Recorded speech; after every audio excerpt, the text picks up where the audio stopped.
नमस्कार दोस्तों, मुंबई और आरसीबी कौन जीतेगा यह मैच। दोस्तों ये तो आप मुझे बता ही देंगे कमेंट में, लेकिन इस जबरदस्त राइवलरी का जो ग्रैंड लीग का कॉम्बिनेशन है वो बनाना आपके लिए आसान रहेगा, क्योंकि बहुत हद तक प्रिडिक्टेबल होने वाला है यह मैच।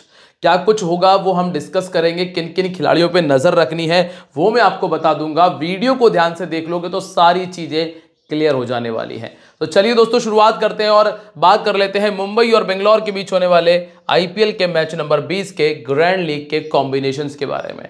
सबसे पहले दोस्तों, अगर आप लोगों ने ये चैनल जो है सब्सक्राइब नहीं किया है तो चैनल को सब्सक्राइब कर लीजिएगा, साथ में बेल आइकन पर प्रेस कर देना, जिससे कि आने वाली वीडियोस के नोटिफिकेशन आपको मिल जाए। जो फाइनल टीम है, जो फाइनल अपडेट है दोस्तों, वो मैं आपको टेलीग्राम पे शेयर कर दूंगा। तो अगर आप लोग टेलीग्राम पर नहीं हो तो जल्दी से जाओ वीडियो के डिस्क्रिप्शन में, वहां पर आपको लिंक मिल जाएगा टेलीग्राम का, बिल्कुल फ्री है। टॉस के बाद के अपडेट, ग्रैंड लीग के कॉम्बिनेशन, स्मॉल लीग की टीम प्लस पिच रिपोर्ट, अगर इंपैक्ट प्लेयर आएगा तो उसके बारे में सारी चीजें क्लियर करता हूं, जो कि बिल्कुल फ्री है।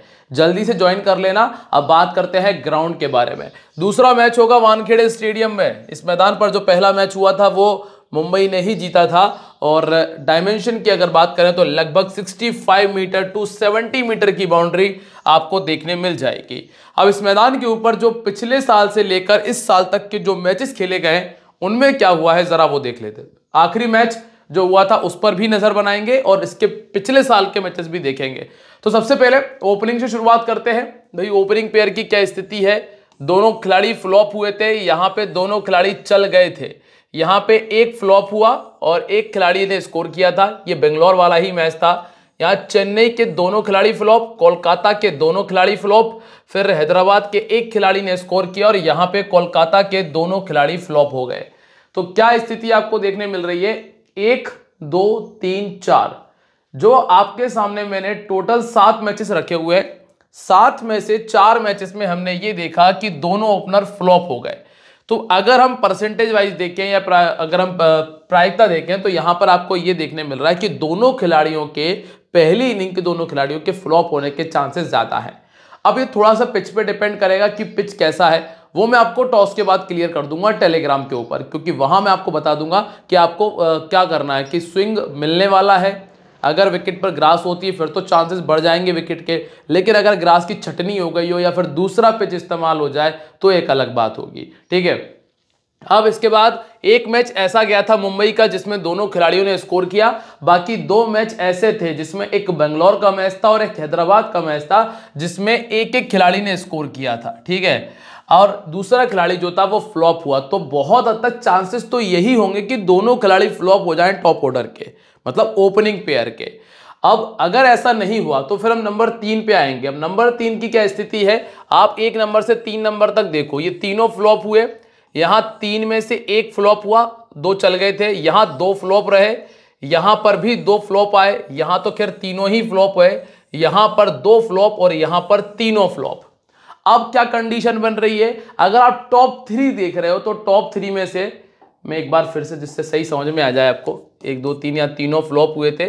यहां पे 2 फ्लॉप रहे। ठीक है। यहां पर भी 2 फ्लॉप, यहां पर भी, यहां तीनों फ्लॉप थे।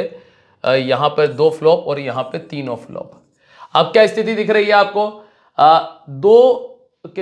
3 मैचेस ऐसे थे, 3 मैच ऐसे निकले हैं जिसमें क्या हुआ है कि 2 खिलाड़ी फ्लॉप हुए और 1, और यहां 2 और ये 3 मैच ऐसे निकले हैं जहां पे तीनों खिलाड़ी फ्लॉप हुए।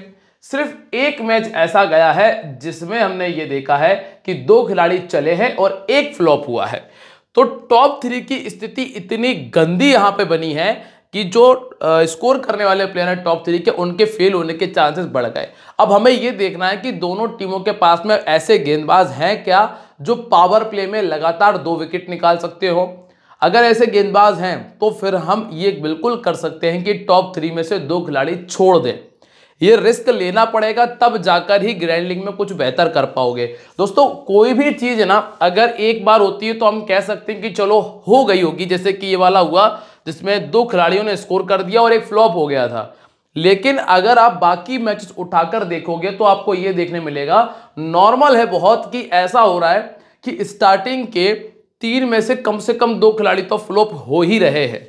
ये आपने यहां देख लिया। अब जब हम ग्रैंड लीग का कॉम्बिनेशन तैयार कर रहे हैं तो बकायदा हम टॉप 3 में से या तो 2 खिलाड़ी को छोड़ दें या फिर चाहो तो तीनों को भी ड्रॉप कर सकते हो। तो ये जो कंडीशन है ये आपको ध्यान में रखनी है, तब जाकर आपका एक सही कॉम्बिनेशन बन पाएगा। क्योंकि अगर आप लोगों ने ये टॉप 3 में से 2 खिलाड़ी मान लो टीम में रखे और वो दोनों में से दोनों के एक खिलाड़ी भी अगर जल्दी आउट हो गया तो आप ये मान लेना ग्रैंड लीग से बाहर हो जाओगे। बिल्कुल क्लियर है, इसलिए रिस्क लेना पड़ेगा और ऐसा रिस्क जो हमें नजर आ रहा है उसको नहीं छोड़ सकते हम, वो चीज को हम फॉलो कर सकते हैं। ठीक है, इसके बाद नंबर 4 पर आएंगे तो नंबर 4 पर हमने क्या देखा कि 3 खिलाड़ियों ने यहां स्कोर कर दिया। अच्छा स्कोर है 39, 50, 66 का, और यहां पे 26 का स्कोर आया जो कि इस टीम का हाईएस्ट स्कोरर है। तो इसको भी मैं ठीक ठाक स्कोर में काउंट कर रहा हूं। और इस वाले मैच में आप देखोगे 20 रन आया था और इस टीम का ये सेकंड हाईएस्ट स्कोरर था, इसलिए मैं इसको भी स्कोर में काउंट कर रहा हूं। क्योंकि ये ड्रीम टीम में आ गए होंगे दोनों खिलाड़ी, 26 वाला भी और ये 20 वाला भी, क्योंकि और किसी खिलाड़ी ने 15 का आंकड़ा भी टच नहीं किया यहां पर भी, और यहां पे भी किसी ने 20 नहीं बनाया। तो इसलिए ये दोनों खिलाड़ियों को भी मैं स्कोर में ही काउंट कर रहा हूं कि इन दोनों ने अच्छा स्कोर किया। तो ओवरऑल आप देखेंगे 3, 2, 5, 7 में से 5 मैचेस में ऐसा हुआ है कि 4 नंबर के प्लेयर ने ऐसा स्कोर कर दिया कि वो ड्रीम टीम में आ गया। हालांकि बहुत बड़ा स्कोर नहीं किया। फिर नंबर 5 के प्लेयर की स्थिति क्या है, 32, फ्लॉप फ्लॉप फ्लॉप, 70, फ्लॉप और फ्लॉप, 2 मैचेस में स्कोर आया है। ठीक है, इसके बाद नंबर 6 का प्लेयर, जहां तक आप बैटिंग के लिए जाते भी नहीं होगे वहां आप देखोगे तो 4 मैचेस में लगातार स्कोर है, 34, 45, 53 और 20। इसके बाद 9, 17 और 17 का स्कोर है। हालांकि ये भी दोस्तों थर्ड हाईएस्ट स्कोर है इस टीम का, ये सेकंड है और ये थर्ड है। ठीक है, इसके बाद तो खैर अब गेंदबाज ऑलराउंडर वगैरह आ जाते हैं तो ये तो खैर गेंदबाजी भी कर लेते हैं, इसलिए इन पर आपको उतना फोकस करने की आवश्यकता नहीं पड़ेगी क्योंकि फिर वो बॉलिंग भी निकाल कर देते हैं। अब सेकंड इनिंग में आते हैं हम। सेकंड इनिंग में ये राजस्थान वाले मैच में तीनों खिलाड़ी फ्लॉप हुए, इसमें 2 चल गए थे, 1 फ्लॉप हुआ। ठीक, यहां पर तीनों ने स्कोर कर दिया, यहां पर 1 चल गया, ये भी लगभग चला जैसा ही है क्योंकि किसी और का फिर स्कोर नहीं है। फिर यहां पे तीनों फ्लॉप हुए, यहां पे तीनों फ्लॉप हुए और यहां पर 1 खिलाड़ी का स्कोर आया। तो 1, 2 और 3 मैच ऐसे निकले हैं जहां पर 3 खिलाड़ी फ्लॉप हो गए टॉप 3 से। ऐसा क्यों हुआ, क्योंकि पिछला ही मैच अगर आप ये वाला मैच उठाकर देखेंगे तो आपको ये देखने मिला होगा कि बॉल बहुत ज्यादा स्विंग कर रहा था, पावर प्ले के अंदर बहुत गजब का स्विंग कर रहा था। स्पेंसर जॉनसन 4 गेंद बाहर, 1 गेंद अंदर डाल रहे थे, इतना गजब का स्विंग हुआ था और रिकल्टन ने बड़े मुश्किल से संभाल कर खेला था। तो इस मैच के लिए, स्पेशली इस मैच के लिए बोल रहा हूं कि मिडिल ऑर्डर आपके लिए सबसे अच्छी चॉइस है कैप्टन वाइस कैप्टनसी के लिए, या फिर वो बॉलर जो अच्छा स्विंग करा सकता हो। अगर मैं लास्ट मैच की ही बात करूं तो इस मैच में अश्विनी कुमार कप्तान थे, अश्विनी कुमार कप्तान बन गए थे, 4 विकेट निकाले थे उन्होंने। ठीक है, इसके बाद नंबर 4 पर आएंगे तो 54, 71, फिर 31, 56, 102 और 27। मतलब नंबर 4 का प्लेयर सेकंड इनिंग से बिल्कुल नहीं छोड़ना है। नंबर 4 का प्लेयर कौन कौन है, एक तरफ रजत पाटीदार तो दूसरी तरफ सूर्य कुमार यादव। ये जो 4 नंबर का प्लेयर है सेकंड इनिंग में नहीं छोड़ना। फिर इसके बाद तो दोस्तों बैटिंग आई नहीं है लोगों की, क्योंकि यहां मैच फिनिश हो गया, ऑलमोस्ट मैच फिनिश हो गया। तो ये दोनों चीजें अगर आप लोगों ने दिमाग में बैठा ली हैं तो अब आगे बढ़ते हैं। और अगर समझ में आ गया हो तो बस वीडियो को लाइक कर दो, इससे ज्यादा मुझे आप लोगों से कुछ चाहिए भी नहीं। ठीक है, अब यहां पर आओ। राइट आर्म फास्ट बॉलिंग ने इस मैदान पर बहुत कमाल का परफॉर्मेंस किया है। कितने मैच खेले हैं, 1, 2, 3, 4, और 4 मैचेस में राइट आर्म फास्ट बॉलिंग को विकेट मिले हैं 15। एक कारण आप बुमराह भी कह सकते हो क्योंकि बुमराह बॉलिंग करते हैं, राइट आर्म फास्ट बॉलर है, उनको विकेट मिलता है। पिछले साल तक कोएत्जी भी खेल रहे थे, उनको भी विकेट मिल रहे थे। तो कुल मिलाकर फास्ट बॉलिंग को विकेट यहां पर मिले हैं। इसके बाद राइट आर्म मीडियम की अगर बात करेंगे तो इनका परफॉर्मेंस बहुत नॉर्मल था। यहां पिछले मैच में कितने गेंदबाज थे, वैभव अरोरा था, सॉरी यहां से नीचे से दीपक चहर था, गेंदबाजी कर रहा था, और सत्यनारायण राजू था, उनको मिलाकर लगभग 3 विकेट आए थे। ठीक है, और 9 विकेट टोटल इन्होंने निकाले हैं 6 पारियों के अंदर। इसके बाद लेफ्ट आर्म मीडियम को 5 और 5, 10 और 11 विकेट मिले हैं, वो भी सिर्फ 3 इनिंग्स के अंदर। मतलब ट्रेंट बोल्ट एक तरफ है, एक तरफ यश दयाल है, इनके पास में बहुत अच्छा मौका है कि विकेट निकालें। लेग स्पिन को मिला है 3 और 3, 6 विकेट्स। ठीक है, और चाइना मैन को मिले हैं 1 और इसके अलावा ऑर्थोडॉक्स को मिला है 3 विकेट। ठीक है, तो कुल मिलाकर अगर हम पिछले कुछ 6 मैचेस उठाकर देख रहे हैं तो यहां पर सबसे बेहतर परफॉर्मेंस आया है लेफ्ट आर्म मीडियम का। ठीक है, जिसने 3 मैचेस में ही 11 विकेट निकाल दिए। इसके बाद बेहतर परफॉर्मेंस आया है एक राइट आर्म फास्ट बॉलिंग का, इन्होंने निकाले हैं 15 विकेट। और फिर इसके बाद आप देखेंगे कि अच्छा परफॉर्मेंस करके दिया है राइट आर्म मीडियम और लेग स्पिनर ने।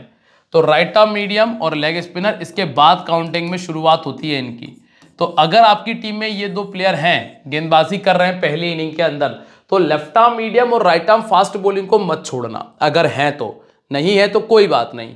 वैसे हैं, अगर दोनों टीमों को उठाकर देखोगे, बुमराह मिल जाएगा, बोल्ट मिल जाएगा, दूसरी तरफ से हेजलवुड मिल जाएगा, यश दयाल मिल जाएगा। यश दयाल फिर भी एवरेज बॉलर है, लेकिन हेजलवुड को नहीं छोड़ेंगे हम। ठीक है, और लेग स्पिन तो फिर आपको पता ही है, एक तरफ तो लेग स्पिन है नहीं, एक तरफ, दोनों तरफ लेग स्पिनर नहीं है। अब दूसरी इनिंग पे आते हैं तो आपको फिर से वही स्थिति 6-4-2 ऐसा क्यों है? क्योंकि राइट आर्म फास्ट बॉलर ने 12 विकेट निकाले। अब चूंकि मैं आपको ऊपर भी बता चुका हूं कि जसप्रीत बुमराह और कोएत्जी को विकेट मिले, और पिछले मैच में सिर्फ 2 विकेट आए थे फास्ट बॉलर को, और वो मिले थे रसेल को। ठीक है, इसके अलावा पिछले मैच में किसी और को विकेट मिला नहीं। हालांकि स्पेंसर जॉनसन का स्विंग बहुत अच्छा हो रहा था। 4 विकेट यहां पे निकाले हुए हैं लेफ्ट आर्म फास्ट बॉलर ने, और राइट आर्म मीडियम को यहां पर भी 9 ही विकेट मिले हैं। इसके बाद लेफ्ट आर्म मीडियम को सेकंड इनिंग में उतना ज़्यादा कुछ खास रहा नहीं है, और इसके नीचे खिलाड़ियों को उतने विकेट नहीं मिले। तो सेकंड इनिंग में चूंकि ज़्यादा विकेट भी नहीं गिरे हैं, इस वजह से आप क्या देखोगे कि ज़्यादातर फोकस होगा राइट आर्म फास्ट बॉलिंग के ऊपर। फिर आपका जो फोकस होगा दोस्तों यहाँ पे लेफ्ट आर्म फास्ट बॉलर के ऊपर, और फिर आपका फोकस होना चाहिए राइट आर्म मीडियम के ऊपर। ये सेकंड इनिंग की कहानी है। अब मैं आपको एक और चीज अगर काउंटिंग करके दिखा दूं तो 24, 15, 9, 24, 24, 10, 34, 35, 35 और 6, 41 और 4, 45 विकेट आए हैं पहली इनिंग के अंदर। पिछले कितने मैचेस में? 3 और 3, 6 मैचेस में। सेकंड इनिंग में क्या स्थिति रही है? 21, 25, 28 और 28 और 5, 33 विकेट। ये 33 विकेट आए सेकंड इनिंग के अंदर। तो आप कितना बड़ा अंतर नजर आ रहा है? 12 विकेट ज्यादा है पहली इनिंग में सेकंड इनिंग के मुकाबले। तो दोस्तों ये चीज भी आपको ध्यान में रखनी कि पहली इनिंग के तो ज्यादा बॉलर रखे जा सकते हैं, लेकिन सेकंड इनिंग में आपको 1 या 2 बॉलर से ही काम चलाना पड़ेगा। ठीक है, अब आगे बढ़कर बात करेंगे दोनों टीम्स के बारे में। चीजें समझ में आ गई हों, क्लियर है तो बस जो लाइक का बटन है इसको दबा दीजिए। इससे ज़्यादा और आप लोगों से मैं कुछ डिमांड करता नहीं हूँ, क्योंकि जितनी मेहनत कर रहे हैं उसके मुकाबले इतने लाइक तो आने चाहिए। शर्मा जी अगर वापस आते हैं तो बाबा को बाहर जाना पड़ेगा, शर्मा जी अंदर आ जाएंगे। रिकल्टन है, विल जैक्स है नंबर 3 पे, सूर्य कुमार नंबर 4 पे, तिलक वर्मा अब नंबर 5 पे आ जाएंगे, और जो नमन धीर यहाँ खेले थे वो वापस यहाँ आ जाएंगे। ये चेंज आपको देखने मिल जाएगा। फिर क्या है? सेंटनर, चहर, बोल्ट, अश्विनी कुमार के स्थान पे आपको कौन मिल जाएगा? जसप्रीत बुमराह और विघ्नेश पुथुर आपको खेलते हुए नजर आ जाएंगे। तो इस तरीके से आपको ये पूरा नजर आएगा बैटिंग ऑर्डर। अब बात करें अगर रिकॉर्ड्स की, तो सबसे पहले आते हैं वेन्यू पे। तो शर्मा जी का इस मैदान पे ठीक ठाक रिकॉर्ड है, 34 का एवरेज है। रिकल्टन ने 1 में 62 किया और विल जैक ने 2 में 24 किया है। सूर्य कुमार यादव का रिकॉर्ड बहुत अच्छा है, क्योंकि हमने यहां देखा है कि नॉर्मली 4 नंबर का प्लेयर अच्छी बैटिंग कर लेता है इस मैदान के ऊपर। इस वजह से आप देख रहे हो कि 10 बड़े स्कोर इन्होंने बनाए हैं 33 इनिंग के अंदर। फिर इसके बाद तिलक वर्मा 14 इनिंग में 311 और हार्दिक पांड्या 39 में 683 का स्कोर है। अब अगर गेंदबाजी की चर्चा कर ले तो हार्दिक पांड्या ने 31 विकेट निकाले, मिचेल सेंटनर को 4 मिले हैं, दीपक चहर को 13 विकेट्स मिले हैं, ट्रेंट बोल्ट को मिला है 12 में 13 विकेट्स, अश्विनी कुमार ने 4 निकाले थे, और बुमराह के पास में 42 इनिंग में 50 विकेट्स हैं, जिसमें हर 19 गेंद के बाद में इनको विकेट मिला है। मतलब कम से कम 1 विकेट तो आना तय है। ठीक है, अब शर्मा जी, रोहित शर्मा से शुरुआत कर रहे हैं। रोहित शर्मा चूंकि पिछला मैच नहीं खेले थे, इंजर्ड थे, लेकिन अब उम्मीद है कि ये मैच खेलेंगे। स्टार्टिंग के 3 मैचेस में फ्लॉप, सेकंड इनिंग में अच्छा कर जाते हैं। इनको सबसे ज़्यादा दिक्कत हुई है लेफ्ट आर्म मीडियम से। लगभग हर 12 गेंद, 12 तो ज़्यादा कह दिए, 11 गेंद के बाद में इन्होंने 1 बार अपना लेफ्ट आर्म मीडियम को विकेट दे दिया। इसके बाद इनको राइट आर्म फास्ट बॉलिंग से भी समस्या है, और बाकी राइट आर्म ऑफ स्पिन से भी दिक्कत है। यहाँ पर अगर देखेंगे तो भुवनेश्वर कुमार ने 1 बार आउट किया है 64 गेंदों में, जो परेशानी नहीं है। यश दयाल के सामना हुआ नहीं है। कुणाल पंड्या ने 28 गेंदों में 1 बार आउट किया है। सुयश शर्मा अगर खेलते हैं तो ये 1 बार आउट कर चुके हैं। ओवरऑल इतना ज़्यादा परेशान किसी ने किया नहीं है, बस जॉश हेजलवुड ने 10 गेंदें डाली हैं और 10 ही रन बनाने का मौका दिया है और 100 का स्ट्राइक रेट था। तो अगर कोई परेशान करेगा तो वो हेजलवुड है। कौन? हेजलवुड। ठीक है, नंबर 2 पे आप आओगे तो आपको कौन मिलेगा यहाँ पे? Ryan Rickelton. रयान रिकल्टन ने 10, 62, 6 और 13 का स्कोर किया और जो एकमात्र 62 रनों का स्कोर आया था वो इसी मैदान पर आया था। परेशानियों की अगर बात करेंगे दोस्तों, वैसे तो इनका दोनों इनिंग्स का रिकॉर्ड बहुत अच्छा है। कमजोरियों में आप देखोगे तो ऐसी कोई खास कमजोरी नहीं है इनकी, ऐसा कोई विशेष बॉलर नहीं जो इन्हें परेशान कर रहा हो। और चूंकि इन जितने भी गेंदबाज यहाँ पर इनमें से किसी ने भी इनको पहले गेंदबाजी नहीं की है, तो ये सारे इनके लिए नए रहने वाले हैं। फिर आप आओगे विल जैक्स की तरफ, तो विल जैक्स ने भी अभी तक स्कोर नहीं किया है बैटिंग से कुछ खास। ठीक है, कमजोरियों की बात करें तो चाइना में नहीं खेल पाते, इसके बाद आप देखोगे राइट आर्म फास्ट बॉलिंग नहीं खेल पाते और बाकी किसी गेंदबाज से उतनी दिक्कत नहीं है। राइट आर्म फास्ट बॉलिंग तो ज़्यादा कुछ खास नहीं, लेकिन हाँ जॉश हेजलवुड है जिन्होंने 3 गेंदें डाली हैं और 1 बार आउट कर दिया और स्ट्राइक रेट सिर्फ 66 का है। इसके अलावा सुयश शर्मा और रसिक सलाम ने आउट नहीं किया। सुयश शर्मा ने भी 3 गेंदों में 2 ही रन दिए थे पर विकेट नहीं मिल पाया था इन्हें। फिर आते हैं इसके बाद सूर्य कुमार यादव। अभी दोस्तों जो ऊपर के 3 खिलाड़ियों का रिकॉर्ड देखा है ना, तीनों का रिकॉर्ड गंदा था। मतलब वैसे रिकल्टन का तो ठीक है, बाकी विल जैक का स्थिति गड़बड़ नजर आई है और वैसी स्थिति कुछ शर्मा जी की भी नजर आई है। तो अगर हम पावर प्ले में विकेट एक्सपेक्ट कर रहे हैं तो इन खिलाड़ियों का कर सकते हैं। फिर आपको कौन मिलता है नंबर 4 पे? सूर्य कुमार यादव। सूर्य कुमार यादव ने सभी मैचेस में स्कोर किया है, दोनों इनिंग्स का रिकॉर्ड बेहतर है। कमजोरियों की बात करोगे ना तो यहां आपको ऐसी कोई खास कमजोरी नजर नहीं आएगी, बस ये है कि राइट आर्म मीडियम अगर कोई स्लोअर वन का इस्तेमाल करता है तो ये उसको विकेट देकर चले जाते हैं, जैसा कि पिछले मैच में आवेश खान ने लिया था। आवेश खान स्लोअर वन डाला, विकेट निकाल दिया। अब इनको दिक्कत किससे हुई है? तो जॉश हेजलवुड ने आउट नहीं किया अभी तक, 3 गेंदें डाली हैं, 8 रन बनाए हैं। इसके बाद भुवनेश्वर कुमार 26 में 35 रन और 1 बार आउट। अब चूंकि ये तो दोनों पावर प्ले में आएंगे तो ये इतनी बड़ी समस्या नहीं है। अब मिडिल ओवर्स पे आओ तो मिडिल ओवर्स में कौन मिलेगा? यश दयाल, जिससे इनका आमना सामना नहीं हुआ। कुणाल पंड्या 35 गेंदों में 1 बार आउट कर चुके हैं, 108 का स्ट्राइक रेट है, ये इनको परेशान कर सकते हैं। इसके अलावा सुयश शर्मा ने दिक्कत नहीं दी, रसिक सलाम ने परेशान नहीं किया। फिर आप आओगे नंबर 5 पे, जहां आपको तिलक वर्मा मिलते हैं, जिनका इस मैदान का रिकॉर्ड अच्छा नहीं है। और पिछले मैच में क्या हुआ था कि ये रिटायर हुए और मैं आपको बता दूं कि इन्होंने अपनी इंस्टाग्राम से मुंबई इंडियंस का नाम हटा दिया है।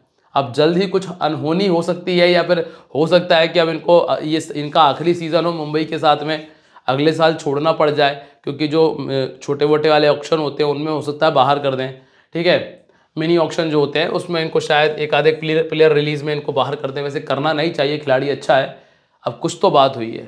तिलक वर्मा पहले बैटिंग करते हुए 36 का एवरेज है, सेकंड बैटिंग करते हुए 43 का है, 2 बार 50 से ऊपर का स्कोर है। अगर कमजोरियों की बात करेंगे तो ऐसी कोई कमजोरी नहीं है, बस हाँ लेफ्ट आर्म फास्ट बॉलिंग के सामने 5 गेंदें खेली हैं और 1 ही बार आउट हुए हैं। अब 1 आउट को मैं काउंट नहीं कर रहा हूं, क्योंकि अगर 2-3 बार हो जाते तो हम मान के चलते कि कमजोरी है। अब 1 काउंट में हम क्या ही मानकर चलेंगे। बस ये है कि भुवनेश्वर ने 6 गेंदों में 1 बार आउट कर दिया। बाकी नीचे के गेंदबाजों में सुयश शर्मा ने 10 गेंदें डाली हैं और 1 बार आउट कर दिया और कुणाल पंड्या ने भी परेशान किया। रसिक सलाम ने भी ज्यादा रन नहीं बनाने दिए, स्ट्राइक रेट सिर्फ 100 का था।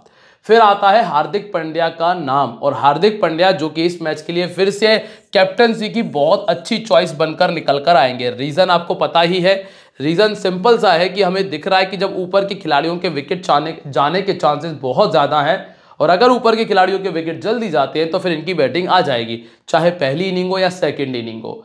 अब स्पेशली पहली इनिंग में ज़्यादा फोकस करना, क्योंकि सेकंड इनिंग में 4 विकेट चले गए तो बहुत चले गए वाली कंडीशन है। इनको राइट आर्म फास्ट बॉलिंग परेशान कर जाती है, राइट आर्म मीडियम के सामने भी इनको दिक्कत है। लगभग हर 8 या 9 गेंदों के बाद में अपना विकेट गंवा देते हैं। भुवनेश्वर कुमार ने 24 गेंदों में 2 बार आउट कर दिया। डेथ ओवर में इनका आमना सामना होगा। कुणाल पंड्या ने 28 गेंदों में सिर्फ 16 रन दिए हैं। बड़े भाई ने छोटे भाई को परेशान किया है, कमजोरी पकड़ रखी है। फिर इसके बाद सुयश शर्मा 4 में 7 और रसिक सलाम 6 में 3 और 1 बार आउट कर चुके हैं। फिर अब यहां से सीधा बढ़ते हैं आगे और बात कर लेते हैं कि कितनी बार किस खिलाड़ी ने ड्रीम टीम में जगह बनाई है। तो आपको यह देखने मिलेगा कि सबसे ज्यादा जगह बनाई है सूर्य कुमार यादव ने। इसके बाद तिलक वर्मा ने 3 बार जगह बना ली और 3 बार जगह बना ली हार्दिक पांड्या ने। तो ये जो मिडिल ऑर्डर है ना, उसी के परफॉर्मेंस करने के चांसेस भी ज़्यादा हैं और इन्हीं के ड्रीम टीम में एंट्री के चांसेस भी ज़्यादा हैं। तो ये 3 खिलाड़ी तो ऑलमोस्ट पटक के चल सकते हो आप। फिर यहाँ देखो भाई, मिचेल सेंटनर ने 2 बार जगह बनाई है ड्रीम टीम में, दीपक चहर ने 2 बार बनाई, बोल्ट ने 1 बार, अश्विनी कुमार ने 1 बार और विघ्नेश पुथुर ने 2 बार ड्रीम टीम में जगह बना ली है। ऑलमोस्ट गेंदबाजी जो है वो भरोसेमंद नहीं रही है।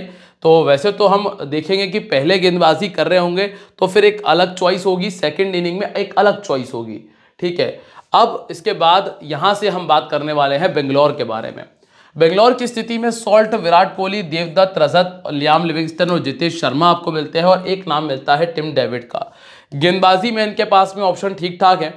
सुयश शर्मा की एंट्री मुझे नजर आ रही है रसिक सलाम के स्थान पे, इसलिए मैंने सुयश शर्मा का रिकॉर्ड सब जगह दे दिया आपको और सारी बैटल भी दिखाई है, ठीक है।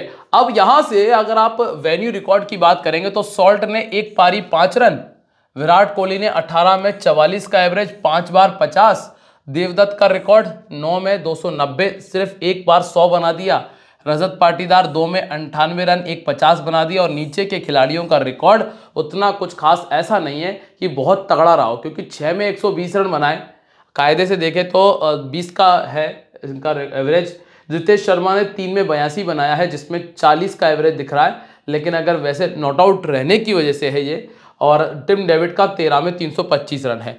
अब गेंदबाजी में कुरनाल पंड्या को 24 विकेट मिले हैं और ये पहले एमआई से खेला करते थे।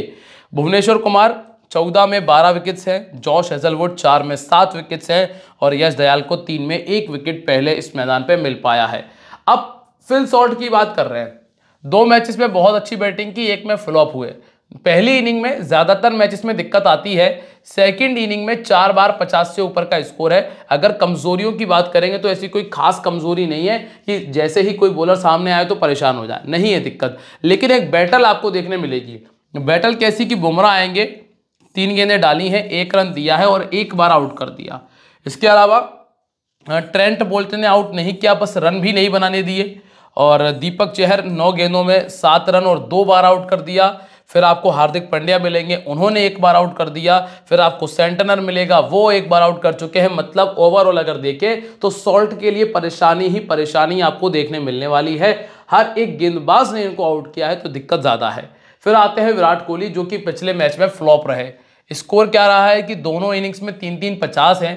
कमजोरियों की तरफ अगर भागोगे तो आपको ये देखने मिलेगा कि ऐसी कोई खास कमजोरी नहीं है कि जिसके आते ही इन्हें परेशानी हो जाए। लेकिन एक ऐसा नाम आपको देखने मिलेगा जो इस मैच में वापसी कर रहा है और वो है दोस्तों जसप्रीत बुमराह। जसप्रीत बुमराह विराट कोहली को पहले भी 95 गेंदों में 5 बार आउट कर चुके हैं दोस्तों। 15 ओवर में, ऑलमोस्ट 15 से 16 ओवर में 5 बार इन्होंने बुमराह ने आउट किया है विराट कोहली को, ये ध्यान रखिएगा। और नई गेंद के साथ में आमना सामना होगा। फिर इसके बाद ट्रेंट बोल्ट ने तो ऐसा कुछ खास परेशान नहीं किया।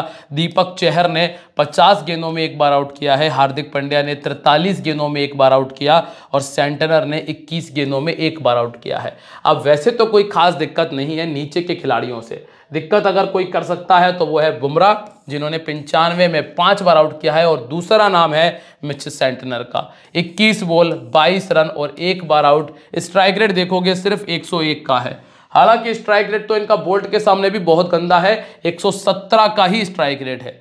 सिर्फ और सिर्फ बुमराह के सामने इनका स्ट्राइक रेट अच्छा है, बाकी दीपक चहर के सामने 34 का, तो हार्दिक पांड्या के सामने सिर्फ 127 का स्ट्राइक रेट है। इसके बाद है दोस्तों देवदत्त पाडिक्कल। देवदत्त पाडिक्कल ने क्या किया है, सेकंड इनिंग में 250 बनाया। लेफ्ट आर्म मीडियम खेलते नहीं बन रही है, ना ही राइट आर्म मीडियम खेलते बन रही। अब जसप्रीत बुमराह 21 गेंदों में 14 रन देकर 2 बार आउट कर चुके हैं। ट्रेंट बोल्ट 17 गेंदों में 18 रन देकर 2 बार आउट कर चुके हैं। दीपक चहर ने 29 गेंदों में 44 रन दिए हैं, तो हार्दिक पांड्या ने 25 गेंदों में 16 रन देकर 1 बार आउट कर दिया और सेंटनर ने 5 गेंदों में 6 रन देकर 1 बार आउट कर दिया। मतलब यहां तो स्थिति बन रही है, यहां कहां आरसीबी की टीम में एक स्थिति बन रही है कि अगर पहला विकेट जल्दी आ गया तो आप दूसरा भी जल्दी ही देखेंगे। मतलब यहां तो आप कह सकते हो कि अगर पहला फ्लॉप आया तो फिर आपको टॉप 3 में से या तो सिर्फ एक खिलाड़ी चलता हुआ नजर आएगा, नहीं तो एक भी खिलाड़ी टॉप 3 से आपको स्कोर करता हुआ नहीं मिलेगा अगर विराट और सॉल्ट दोनों आउट होते हैं तो। ठीक है। अब आप आओगे नंबर 4 पे, जहां रजत पाटीदार मिलते हैं, जिन्होंने पहले बैटिंग करते हुए 5 बार 50 से ऊपर का स्कोर किया है और इनको 2 गेंदबाज खेलने में दिक्कत आती है। एक गेंदबाज है लेफ्ट आर्म मीडियम, जिसके सामने लगभग हर 8 गेंदों में आउट हो जाते हैं, और एक है राइट आर्म फास्ट बॉलिंग, जिसके सामने हर 7 गेंदों के बाद इनको विकेट देना पड़ जाता है या फिर चला जाता है। अब बुमराह तो इनको 4 गेंदों में 2 रन दिए हैं, ट्रेंट बोल्ट ने 7-10 गेंदों में सिर्फ 7 रन बनाने का मौका दिया और 1 बार आउट कर दिया, और नीचे के खिलाड़ियों ने उतनी ज्यादा गेंदबाजी इनको की नहीं है। फिर इसके बाद लिविंगस्टन की लास्ट मैच में 50 आया, सेकंड बैटिंग करते हुए 2 50 है, कमजोरी नहीं है कुछ ऐसी खास। आज चाइना मैन नहीं खेल पाते और यहाँ पे विघ्नेश पुथुर मौजूद हैं, जो कि चाइना मैन हैं और ये अच्छी गेंदबाजी कर भी रहे हैं, तो पुथुर के पास में ये विकेट निकालने का मौका है, मतलब 1 विकेट पुथुर दे सकते हैं। फिर है दोस्तों बुमराह, 3 गेंदों में 2 रन, 1 बार आउट कर दिया, और सेंटनर ने 9 गेंदों में 7 रन देकर 2 बार इनको आउट किया है। इसके बाद जितेश शर्मा है, पहले गेंदबाजी करते हुए बैटिंग करते हुए 31 का एवरेज है। कमजोरियों में अगर आप देखोगे तो लेग स्पिन नहीं खेल पाते और ना ही राइट आर्म मीडियम को प्रॉपर बैटिंग कर पाते हैं। अब यहाँ लेग स्पिनर नहीं है, लेकिन राइट आर्म मीडियम में हार्दिक, दीपक चहर मिल जाएंगे, जो कि इस तरह की गेंदबाजी करते भी हैं। अब इसके बाद आप देखेंगे ड्रीम टीम में कौन ने कितनी बार जगह बनाई है, तो यहां से आपको देखने मिलेगा सॉल्ट 2 बार जगह बना चुके हैं, विराट कोहली की जगह बनी है सिर्फ 1 बार, देवदत्त ने भी 1 बार जगह बना ली है, पाटीदार 2 बार, लिविंगस्टन 2 बार, जितेश शर्मा 2 बार और टिम डेविड ने 1 बार जगह बनाई है। मतलब अगर देखें तो इनका भी ओपनिंग पेयर जो टॉप 3 है, इनका वैसे भी ज़्यादा नहीं चला है। यहां से यहां तक देखोगे तो 3 में से अगर आप यहां से देखें, इन तीनों में से 2 बार और यहां तीनों फ्लॉप, मतलब 3 में से 2 ही खिलाड़ी इनकी ड्रीम टीम में आ पाए, या तो विराट सॉल्ट या फिर पाटीदार सॉल्ट, या फिर तीनों नहीं आए, पर सॉल्ट जरूर आए हैं जब आए हैं, ठीक है। इसके बाद गेंदबाजी में अगर देखेंगे तो यहाँ पे पांड्या 1 बार, जो कि पहले मैच में 3 विकेट निकाले थे, भुवनेश्वर कुमार 1 बार और हेजलवुड 2 बार ड्रीम टीम में जगह बना चुके हैं, और एकमात्र गेंदबाज इस टीम के जिन्होंने ड्रीम टीम में 2 बार जगह बना ली है। अब यहाँ देखो कि भाई ये जो बेंगलोर की टीम है, इन्होंने टोटल 18 विकेट दे दिए 3 मैच के अंदर, पर मैच में लगभग 6 विकेट है, और विकेट किसको दिया? चाइना मैन को 3 विकेट, पुथुर के पास में 1 विकेट का मौका बहुत अच्छा हो गया, Trent Boult left arm medium, मतलब 1 विकेट का मौका यहां पर भी है, सेंटनर के पास में 1 विकेट का मौका है, बुमराह के पास में 1 से 2 विकेट के मौके, क्योंकि ये डेथ ओवर में भी गेंदबाजी करेंगे, दीपक चहर के पास में ऑलमोस्ट 1 विकेट का मौका है। मतलब इस टीम के पास यह है कि हर एक गेंदबाज लगभग 1 विकेट आपको बहुत आराम से दे सकता है, अगर विल जैक्स भी गेंदबाजी करते हैं तो वो भी निकाल सकते हैं। अब लेकिन यहां देखोगे तो लेफ्ट आर्म मीडियम 4 में से 3, मतलब 1 विकेट का मौका यश दयाल के पास, कुणाल पंड्या के पास में ज़्यादा मौके नहीं हैं, 50-50 वाला मौका है। फिर हेजलवुड के पास में मिलेगा आपको, हेजलवुड, भुवनेश्वर और रसिक सलाम, यहाँ आपको 2 से 3 विकेट के चांसेस हैं, क्योंकि यहाँ 3 गेंदबाज हैं, और 10 विकेट अभी तक राइट आर्म मीडियम को दे चुकी है मुंबई की टीम, और इसके आगे ऐसे कोई चांसेस नहीं है। तो 3 और यहाँ पे 4 विकेट, मतलब मुंबई के 4 विकेट जाने के चांसेस हैं, और इस टीम के 1 2 3 4 5 6 लगभग 6 विकेट जाने के चांसेस है बेंगलोर के। अब कोर टीम पे बात कर रहे हैं भाई, कोर टीम क्या है? तो दोस्तों यहाँ पे मैंने ऊपर के तीनों खिलाड़ी छोड़ दिए बेंगलोर के, और कारण मैं आपको ऑलरेडी बता चुका हूँ, क्योंकि 3 में से 2 फ्लॉप जाएंगे, 2 नहीं, मतलब 2 फ्लॉप होने के चांसेस बहुत ज़्यादा हैं। अब मैंने अगर विराट कोहली रख लिया, पता चला विराट और ड्रॉप देवदत्त आउट हो गए, या फिर सॉल्ट आउट हो गए, अगर मैं सॉल्ट लेता हूँ, पता चला सॉल्ट को छोड़ता हूँ, विराट को रखता हूँ, पता चला सॉल्ट को रखता हूँ और विराट को रखता हूँ, तो पता चला विराट चल गए, तो कुल मिला के 3 में से 2 के चांसेस है फ्लॉप होने के, इसलिए वो मेरी कोर टीम में नहीं है। फिर आपको मिलते हैं रिकल्टन, विकेट कीपर में मेरे हिसाब से ये बेहतर चॉइस में है। सूर्य कुमार यादव नंबर 4 पर बैटिंग कर रहे हैं, Hardik Pandya batting plus bowling दोनों कर रहे हैं, बुमराह चूंकि power play plus death over दोनों में गेंदबाजी करेंगे, हेजलवुड और ट्रेंट बोल्ट, ये वो 7 प्लेयर है जो आपको ड्रीम टीम में ऑलमोस्ट देखने मिल जाने वाले हैं। अब और स्पेशली अगर एमआई पहले बॉलिंग करने आ जाए ना, तो और चांस बढ़ जाएंगे। अब जो कॉम्बिनेशन हमने तैयार किया, जिसमें जितेश शर्मा और रिकल्टन है, रजत पाटीदार हैं, सूर्य कुमार यादव, लिविंगस्टन और कुणाल पंड्या को टीम में जगह दी है। हार्दिक पांड्या, विल जैक्स, कप्तान बुमराह, वाइस कैप्टन बोल्ट और हेजलवुड है।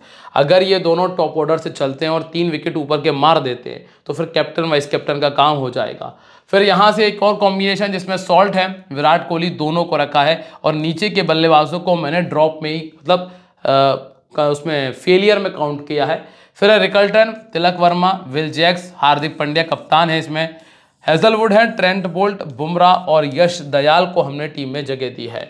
अब नंबर तीसरा जो कॉम्बिनेशन हमने तैयार किया है जिसमें रियान रिकल्टन मेरी टीम में है, इसके बाद यहाँ से जितेश शर्मा, विराट कोहली को रखा, फिर कप्तान Surya Kumar Yadav, vice captain Rajat Patidar, Hardik, Krunal, Will Jacks, Hazlewood, Boult और बुमराह मेरी इस टीम में जगह बना रहे हैं।